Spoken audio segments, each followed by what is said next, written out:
And welcome to another episode of Who Gives a Hoot. I'm Luke, and I'm joined by two people paid to be here, Jack and Morgan, both with Union Omaha, both very well known by everybody without being well known by everybody. If you guys could kind of explain your titles, it'd be helpful for our listeners, viewers, and everybody in between. Ladies first.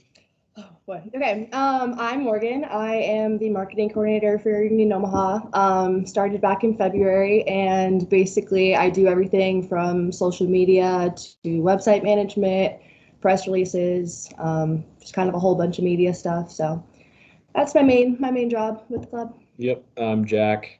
I've been with the club in, I guess, various forms for a little over 3 years. Graphics, my main thing. But we're a small club, small staff, so we kind of all do everything. So it's very collaborative, and we both enjoy the creative side of it. All right. First question I have for you: who's Adminio? Depends on the day, honestly. Depends on the day. It's all right. I guess it was primarily me before Morgan started. And a lot of the kind of day-to-day social has shifted to Morgan. So it might be Admininha, I believe is the correct. Adminia. Yeah. Correct. Yeah, correct. Yeah. The Brazilian, the Portuguese. So yeah, I would say it's more Morgan. It's more Morgan at this point. All right. I did notice the Twitter content had gotten better. So good job, Morgan. I can't be mad about that. I had Yeah.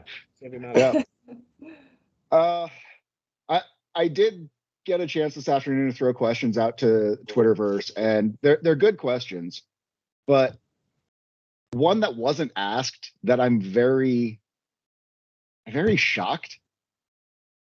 Who came up with owl clocks? Guilty. That was sitting in the office trying to figure out a unique way to tease things without actually saying what they are, because we can't. So, I mean, I don't know. I think it worked. And then I spent 30 minutes or an hour Googling to find them all. And I honestly, at that point, I haven't checked in a while, but at that point, I feel like I had actually exhausted all the owl clock GIFs that there are. I think I found them all. Like all the ones you'd want to use, I think I found all the ones worthwhile. So follow up there, since you are design as well, there's already an owl clock you can purchase at the team store, but is there going to be a series of owl clocks custom designed by Jack Yates? Wow. I mean, I'll wait for the people above me to say the word, but that's a good idea. That's not a bad idea. I mean, I wasn't on the record as being anything, as being the one behind that, but I guess now that I am. Yeah. I feel like you've got your Rolexes, and then you have your Yates. So I'm writing this down. I like it. So as you guys are navigating, Jack, you started during the pandemic or just before the pandemic. How social media has obviously become such an important part and seems to be hugely important to lower division soccer, in getting news out there, as well as just engaging with a fan base when you don't necessarily have events, you don't have season going. What are some challenges you found, both of you, in trying to effectively engage through social media in a time where everyone and their mother and their grandmother and sometimes great grandmothers are on social media with very differing viewpoints, but trying to create something fun without getting saucy or spicy or getting too much blowback? Yeah, I mean, I will start. It's a balance, because I think, I don't know, there's clubs that you kind of just treat it like a personal account almost, where you're kind of just saying anything and everything and asking people how they are this morning and all that. I think that's good. And I think there's the other side of it where it's a balancing act, especially for teams at our level. How much do you want to try to emulate, Premier League teams or Real Madrid and Barcelona. Like that's a different kind of social media. And I think the uber casual side is the other side. So it's trying to figure out how to come to a balance between those two things. And I'm not sure there's a right answer, but I don't know. I think it's considering the tone of things a lot, before we post.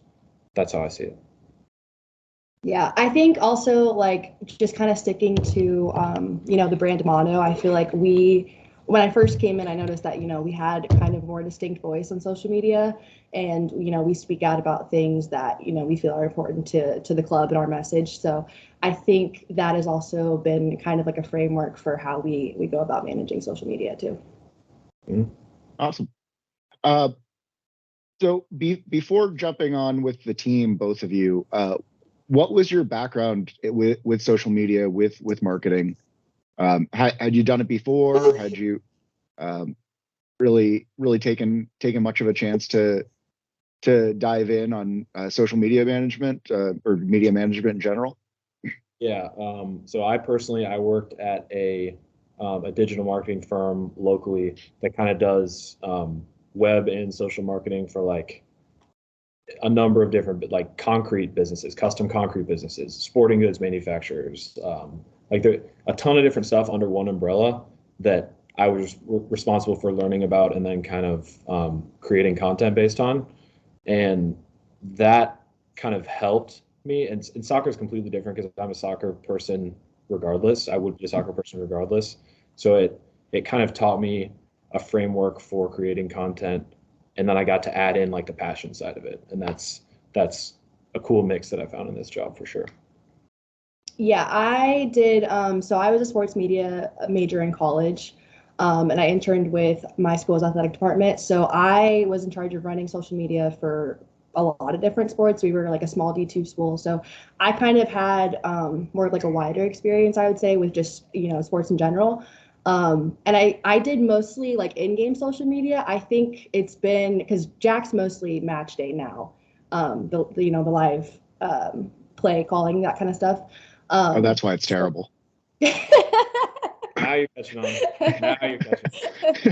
So yeah, it's been different, kind of trying to do some of the more day-to-day things, and I feel like it was at the beginning I kind of felt more pressure just because live tweeting you kind of just go with how you're feeling and it's just kind of quick off the jump. But I ran into like kind of like overthinking how I kind of do the day-to-day stuff at first, but now I mean it's just again sticking with who we are as a brand and our voice, and luckily that kind of fits with how I just do things in general. So yeah, when you have half the day to sit and think about how Luke is going to react to whatever exactly. we post, it's a lot of pressure. Yeah, there's a lot that comes with that. Scary. Yeah, I'm very, very tough with my like button. I don't think I've ever liked a single tweet the team's put out.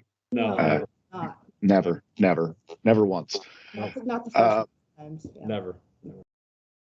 So, Jack, we got a little bit from you back in 2020 for the pod. But Morgan, what's your background with soccer? Is this your first foray into it, or have you've been into it for a while?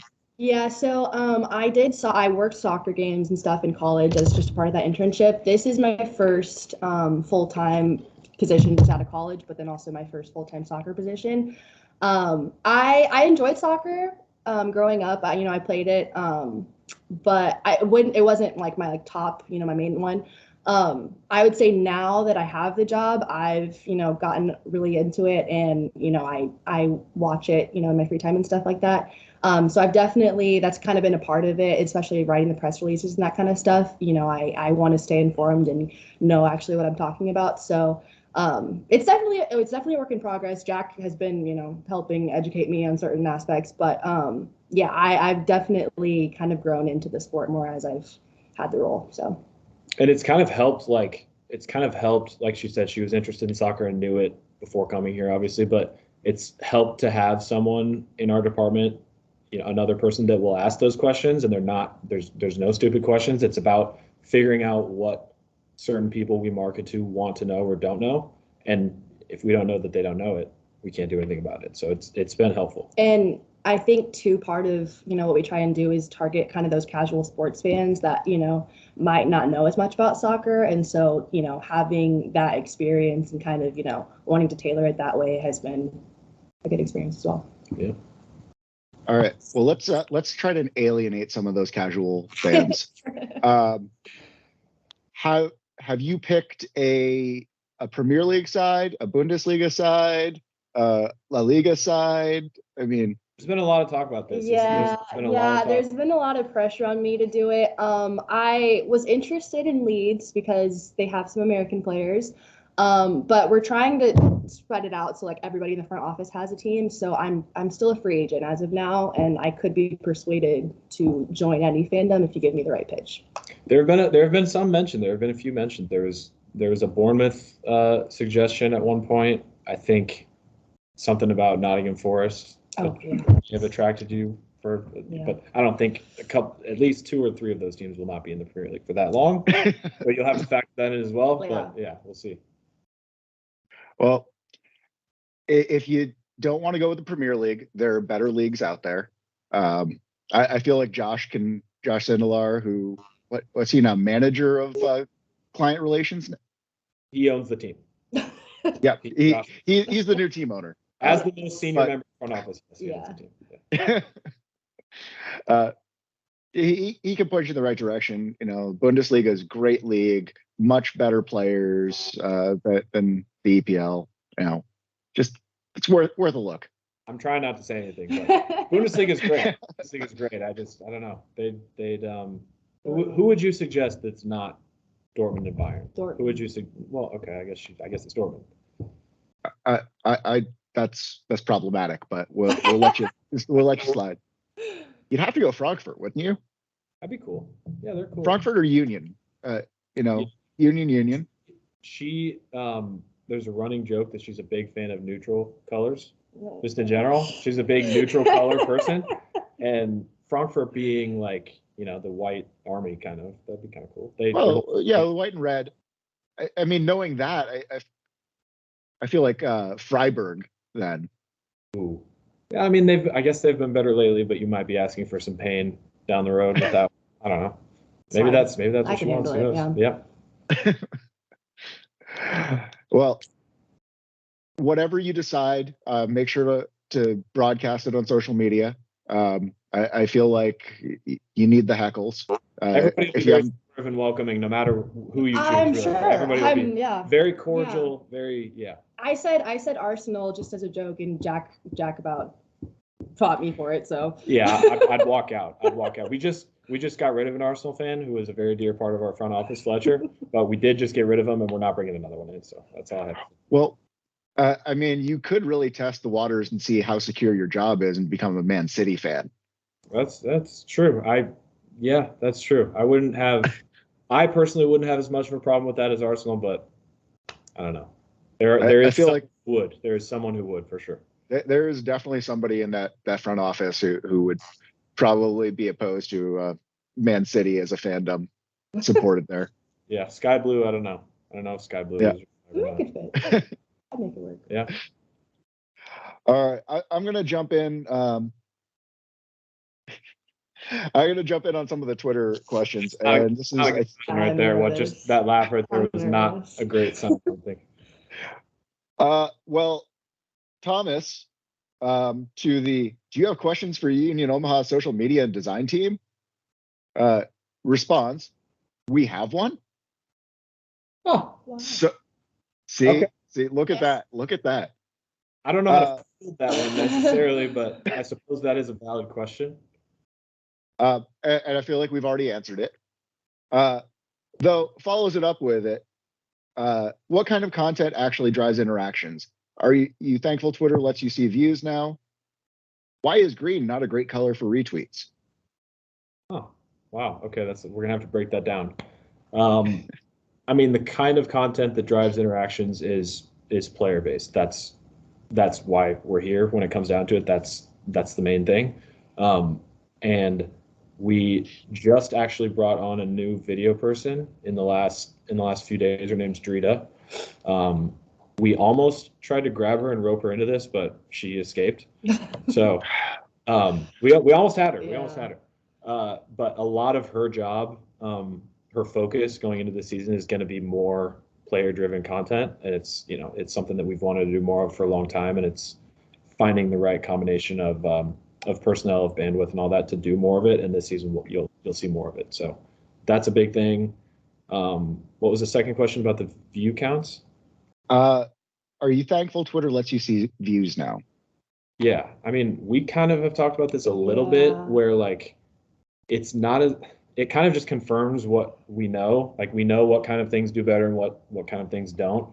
But it is interesting to, I guess, see that backed up. I don't know. Yeah, I think personally, like if I'm trading for my personal account, I don't like it at all. I hate it. Yeah. If I'm doing it from the club account, I think it can be, it's an interesting stat just to look and see, kind of our engagement rates. We had like a little bit of idea of it before, but kind of getting to see it is interesting sometimes. Yeah. I guess kind of on the since you're mentioning player content, Yeah. And having new videographer on staff, whose idea was it for the lunchroom questions? Ooh, I don't know. Yeah, so our previous video person, Lexi, she was great. I feel like it was something she brought to the table, as something she'd seen other teams do, and not necessarily like a lunch-based thing, but just that happened to be the area that we could kind of catch our players. That's an easy area in our player lounge over here, kind of between training and when they leave the facility for the day. I think it was Lexi. I'll give that one to Lexi, and then we kind of we tried it a few different ways and kind of refined it, and we'll be doing it again this upcoming year in some form, but it'll probably be a little different. But it's an awesome, super casual, super informal way to hear what our players think. And a similar vein with the player interactions. Did you get the mic'd up idea from other soccer teams, or was that strictly Letterkenny? I mean, I don't know. It's a thing every team does, and it's something that each team can kind of add their own little spin on. And I think the first time we did it was 2021 when we put a GoPro on Devin Boyce. And whenever you put a GoPro on Devin Boyce, it's going to be worthwhile. So that was the inception of it for sure. How bad was the editing there? There was some, yeah, and we knew that. It's not good content if there isn't some editing on it. So yeah, I don't know where that necessarily how it started, but we'll be doing more of it this season. Awesome. Yep. Next question, Patrick Walsh, who always asks some very, very good ones. Has anyone looked into doing a season-long documentary on the team? Yeah, actually. So there's maybe not necessarily season-long, but in general, a documentary on the team with a few different moving parts. Yes.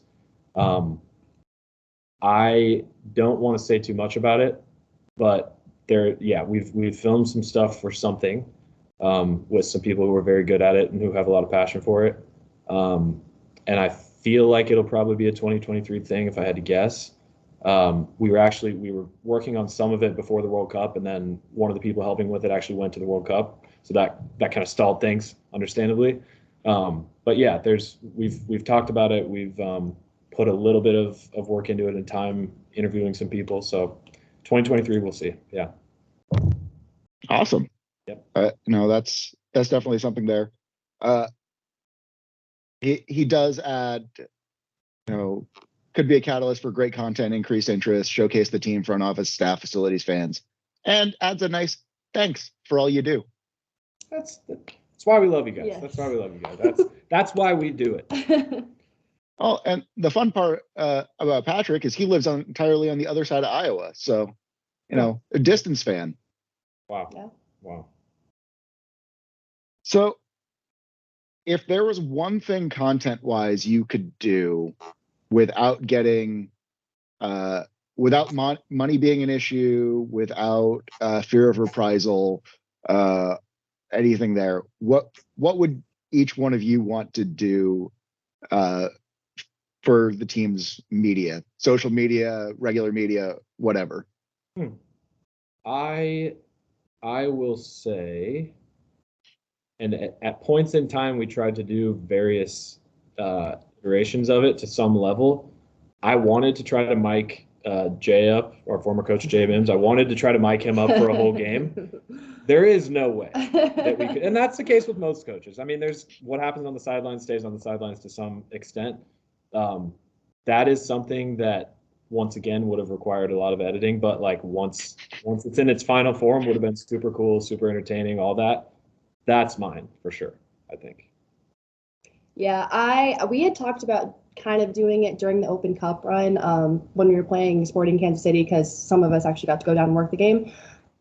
Just kind of doing more like behind the scenes, like locker room type stuff. Did end up working out, but I think something like that, and it could fit into more of the long form documentary type things. I think that'd be really fun to do. Mm-hmm. I mean, those both sound. What would you do? What would you do?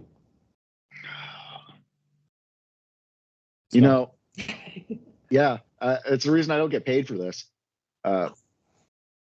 All right, just answer the question, buddy. Just answer. No, I definitely think. What is it? 21 tried to do it. The Instagram takeovers. Oh yeah, true. Yep. Yeah, like just giving one of the guys the account for the day, and seeing how they go. Maybe giving them some pointers rather than, as the guys you gave it to, great guys, but we're not quite as savvy with doing a takeover as some. Well, it's authentic. It's authentic, isn't it? Yeah, I think it's definitely on the table. If we find the right personality for it, I feel like we could definitely do it. Yeah, you can see that again. It could be we've talked about something like that kind of for just an away trips feature. Yeah, you could see something like that. Or alternatively, going back to the 2020 lockdown that we started with, now thorough enemy Jake Kroll. He's a great guy. I never thought he's a fantastic guy. Yeah, I never thought he had in him. Yeah, he leaves us for Tucson, who, nothing bad about Tucson, rest in peace. And then goes to Madison. I mean, it just hurts. It hurts. We didn't see it coming, but like I said, great guy. Just, I don't know, must have woke up. It's always the nice ones, isn't it? Yeah, it's true. It is. You're right. But yeah, because we have so many cultures represented and everything, and what players do to eat healthy, getting recipes that they may have from their families, that sort of thing is always kind of a fun, not necessarily soccer related, but a good way for people to kind of just virtually connect. Yeah, and one of the things I was actually just talking about it with Drita, our new video person today, is she does want to do more, because player content based around soccer is one thing, but player content based around the person is another thing. And she is for sure interested in doing more of that, and kind of having one or two more like running series throughout the season that are person focused more than soccer focused. So there will be some of that. That should be cool. Well, I guess that leads us into Patrick Walsh's next question. Is there a plan to utilize YouTube more? We appreciate it. We appreciate it. Yeah. Ask, is there a plan to utilize YouTube more? He really enjoyed some of the player perspective videos. Love to see highlight videos, training videos, player interviews.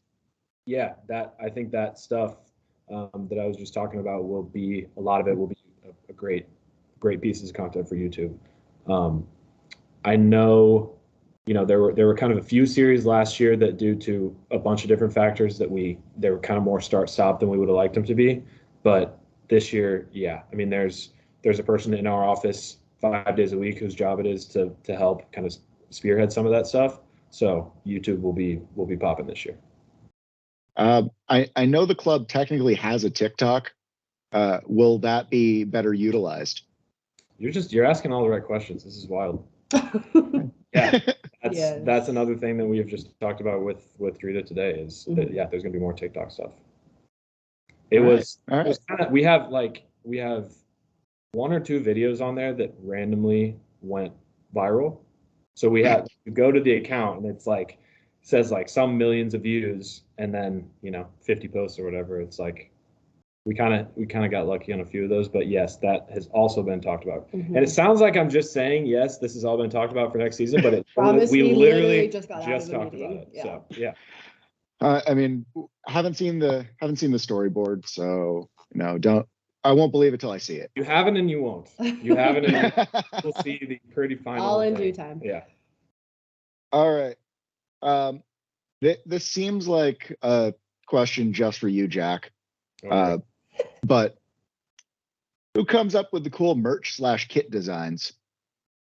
Well, okay, so coming up with them was me, but the process for the primary jersey was a process. Like it wasn't just me. So I basically made over 100 different just designs, and some of it was more for me than anyone else, just like getting something on mock-up and seeing what it looks like to see if it's worth my time or not, or worth our time. True artist. Yes. Just throw stuff at the canvas and see what sticks. Yeah. So that's how it started. And then basically there's kind of a group of like 3 or 4 of us, Peter, our GM included, that sat down and went through my PowerPoint of scattered ridiculous ideas, some more ridiculous than others, some that will never see the light of day. We kind of went through all that stuff. Go ahead. Did any of them have fringe? Fringe, like doily type? That's what I imagine when you say fringe. Like leather fringe, because there's some like amateur team in Colorado that did like a buckskin style fringe jersey, and I just want to know if you're on that level. Secondary jersey? No. Not a fringe on it. So we sat down and went through 3, 4, 5 different meetings of just going through a PowerPoint of different designs and saying what we liked, what we didn't like, if we wanted to combine some of them into one thing. And then, once we had our few choices, we kind of brought it outside the room and let the rest of the front office staff and our ownership and hierarchy kind of see it. So yeah, I came up with it, I guess, but it was a super collaborative thing between a lot of us. You pulled out the crayons, they refined it with oil. Critiqued. Morgan critiqued. Yes. Yep. So good. Need more beige. On the neutrals thing, but yeah. So that's definitely a good question for Ben. Ben Adams, who I believe that's his first question he's ever asked to the pod. So nice. Welcome, Ben. Yeah. Now here's the job interview question. Wow. What are your 1, 3, and 5-year plans for using social media to increase Union supporters? Since the club's inception, what ways have you found best to use social media to increase support? So we obviously we have our 1, 3, and 5-year plans. They're in leather-bound books. They're ready. They're done. If we told you what they were, we would have to kill you. So I guess you here now can make that decision whether you want to follow through with that or not. Let's hear them. I shouldn't have let you answer that question. Yeah. I don't know. Morgan kind of touched on it before. Our big thing that everything comes back to is we're a sports city, but we're not a pro sports city for the most part. So we have working for us, we have a ton of sports fans in the region. We have a ton of sports fans in the city. And it's basically like everything we do needs to come back to how do we let more casual sports fans here know that we're here. We're a good, 3rd division soccer team. And basically what we found is if you can get someone to the stadium, if you can get someone here to see a game, everyone is wowed, it's a different atmosphere than other sports in Omaha. It just is. That's soccer. So if we can do things that get people here once, then it's kind of it's our job is not done, but it makes it a lot easier because we just have such good reviews when people actually see a game. I don't know what else Yeah, I think he pretty much touched on it. I think, we try as best as we can to capitalize when, we do, really cool things. The Kevin goal obviously like went viral. The Open Cup run was really good for us as well. And then I think just also bringing attention to, national things, kind of bringing it to our level and showing, how it can be relevant to people in Omaha is also Yeah. Yeah. I mean, like Open Cup, obviously everyone knows was huge, and we did great on social media as a result of it. And some of it is idiot's luck. Like if good things happen, it's gonna do well for us. But there is a part of that that's knowing how to capture that stuff, knowing how to get stuff out quickly enough or the right way so that it is picked up. And like just as a theme in lower division soccer, there's so much cool stuff going on. There's so many cool things aside from the games. Like in-game stuff is great, but there's just so much awesome stuff going on that the more we can do to bring light to that and show people who already like sports that like this is happening here. That's how we think. Awesome. Yep. I mean that definitely is probably the toughest thing. Just as a fan trying to bring other fans in, getting somebody out to Gretna, wherever the heck Werner Park is, that first time. And then after that, it's the easiest sell in the world. Yeah, it really is. And that's how we try to think of it. That's how we try to think of, calls to action and stuff like that. So yeah, we'll continue to do our best job at that. And hopefully our attendances increase too. So we're recording this on Trademark Tuesday. Not releasing it on Tuesday. I don't have the energy to edit and turn everything out in an hour. Wait, I mean should we tweet at you and say, hey, who gives a hoot? It's Tuesday. Do you guys have anything going on? Should we just set like a weekly tweet that just goes, hey, who gives a hoot? Do you want to tell us anything today? Is that? I mean, I don't have to vet my content. I could literally just take a picture of dangerous, actually. Anything. No, we actually won't do that because you're right. That could be dangerous. We don't need. Yeah. Like there's no oversight to my Twitter. We would like to release things every Tuesday, but unfortunately, you're correct. We do have certain people. This is the most exciting thing this Tuesday that we have. So. All right. Yeah. Well, let's talk about what's going to happen Wednesday when this should be released. Schedule is coming out. Not going to talk about the schedule, but we know we're going to play every team in the league at least once. That seems like a fair assumption. I am confident revealing here on this very podcast that we will play every team one time. You heard it here first. Yeah. See, I that's what I love about this club, the transparency. I know. What more can you ask for? Which matchup are each of you most excited for? I think, and you're going to think it's a cop-out, but the home opener is going to be interesting. Caniglia is awesome. We obviously played there in the Open Cup last season. It's cool. And like last season with the Open Cup, we kind of thought of it as, playing at Morrison and playing at Caniglia as like kind of a soccer tour in Omaha type thing. Just bringing the club to places that obviously we don't usually play. I am excited for Madison in that setting because I think there's always a little bit extra with Madison, and we love it. It's a cool rivalry. And although they not a rivalry. Well, okay, all right. I'll go along with that. Although they have complained that it's on a Sunday and it makes it tougher to travel, which I suppose is fair. It'll be cool to see in what numbers they show up and how it contributes to the atmosphere. I think for me, I would actually say Knoxville, the new team. They seem like they're building something really cool there. So I'm interested to see, just kind of like their vibe as a club, but then also their squad looks solid so far. So I think that's going to be interesting. Those will be fun games. Yeah, that's for sure. I can't argue with either of those. They definitely seem like they're going to be fun. Wait, tell us we're wrong. Yeah. I'm not telling you you're wrong. Oh, I thought you were about to say something else. It sounded like I'm just adding that I'm excited for Lexington. Yeah. Oh yeah. Yeah. Because I mean, Away. They've got Bourbon. Like, That's true. I set you Yeah. up and you did it. Good job. yeah.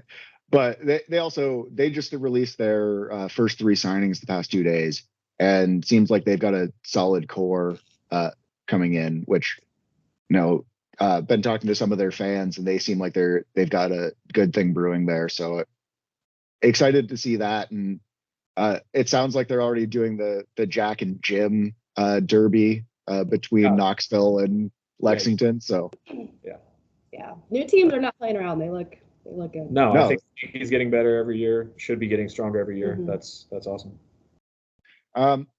Speaking of that, this is just can you confirm or deny Probably not, but go ahead. that Union Omaha will have a coach this season? I don't know. What do you think? I think we will. If I had to guess, Yeah. I think we will have someone whose job it is to lead the team. If I had to guess, but I'm just the graphic design guy. It's anybody's guess. Yeah. All right. So it's confirmed here. Jack is turning down graphic design to become a soccer coach. God help us if that happens, because it could be a long season. Well, you've already got a good group of core players coming back. And should be easy to fill in the rest. Yeah, just tell them, hey guys, go out there and express yourselves. Tactics, schmactics, go out there and do whatever you want, and that'll get us about 4 games before people like you start asking. He's a player's questions. coach. So, yeah, players. Yeah. We'll go with that. Yeah. As far as what to expect in the off season, we've got 2 months, not a little bit more than 2 months before the first game. What's left of the off season? We don't have an off season. We are the off season before you actively have to lock up your Saturdays, Sundays to be on social media during a game and having all that fun. It's fun. What sort of community engagement plans are there? We've seen the announcement for the Pint 9 beer choosing coming up there. Is there anything else that you guys can share that has been worked on? Yeah, so not share in an official capacity, but since we're just talking here person to person, we are passionate about Black History Month, and so we will be doing something for Black History Month that we hope is kind of going to be like an in-person event hosted by us. In the past, we partnered with Great Plains Black History Museum, and as a staff went, and it was eye-opening, and it's a really cool thing to have locally. So we're hoping to do something that's more of an event, like I said, put on by us that still supports that museum and other causes with Black History Month. So you will hear more about that soon. Yeah. Awesome. I know the fans are looking for any excuse to get out this winter, go see some soccer related content, regardless of what it is, and always good to interact with the team. So I think that knowing there are opportunities out there for people to engage is definitely good. And wait, see if I should also say, we'll move on. We also will be having our yearly season ticket member event. We don't have a date locked in yet. It will be at Builder Trend, like it has been the last few years. That will be another good chance for people to kind of meet the squad once they're here. So that's another thing that will be kind of near future to keep an eye out for. Can people still buy season tickets, or is that locked up? That is a great question, and I'm glad you asked it. Yes, they can still buy season tickets. You can go to tickets.unionomaha.com. Those are available for purchase right now, and then we'll also have some other kind of different ticket package options coming super soon. Yes, they're all still available, and they'll continue to be available. I'm sure there are plenty of people out there, if they've not already bought them, if they're listening to this and they aren't season ticket holders, they're probably a masochist. I think so. Yeah, or they just hate us and want us to not succeed. Yeah, that's what I would say. Right. Yeah. And similar to that, where can they get merch? Where can they get merch? Well, Luke, we have a store here at the stadium, and that store is open noon to 4 p.m. I believe in the off season. They can Those get are terrible hours. These are the wrong people for that. These are the wrong people for that. Yeah. So that store is open on weekdays, and then shop.unionomaha.com. You can see our new line of Hummel stuff, our new primary jersey, and I can also confirm here on this very podcast right now, we will have more than one jersey this season. So we in fact will be playing in more than just our primary jersey this season. I can't remember if it was Peter or Josh that already confirmed that. Little late to the party there.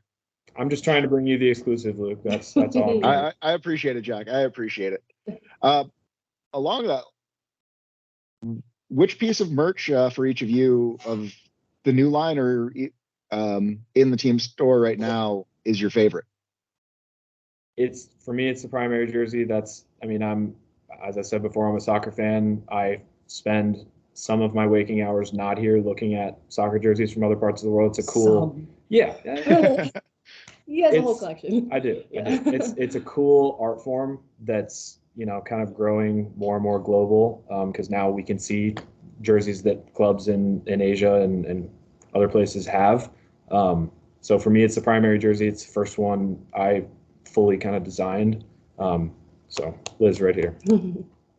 Yeah, I probably agree. The primary jersey. I love a good quarter zip, so that's probably up there too. But I'm just really excited. We have with Hummel, there's just so much more possibilities for the amount of cool merch that we can do. So I'm excited to see what else kind of comes out of it. We have a good base collection, but I think it's going to be really fun this season, kind of getting to expand on that. So, I mean, that's definitely exciting because Nike was super limiting, not only size wise, but just what we were able to get in store wise. And I know there was a lot of complaints there. So hearing that we're going to have an even more expanded line, definitely exciting. And I know there's plenty of fans that are probably going to be a lot poorer by the end of the season because of that.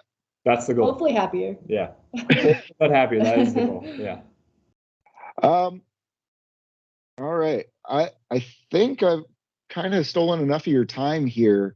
Is there anything else you guys personally want to plug? Anything you guys are excited coming up?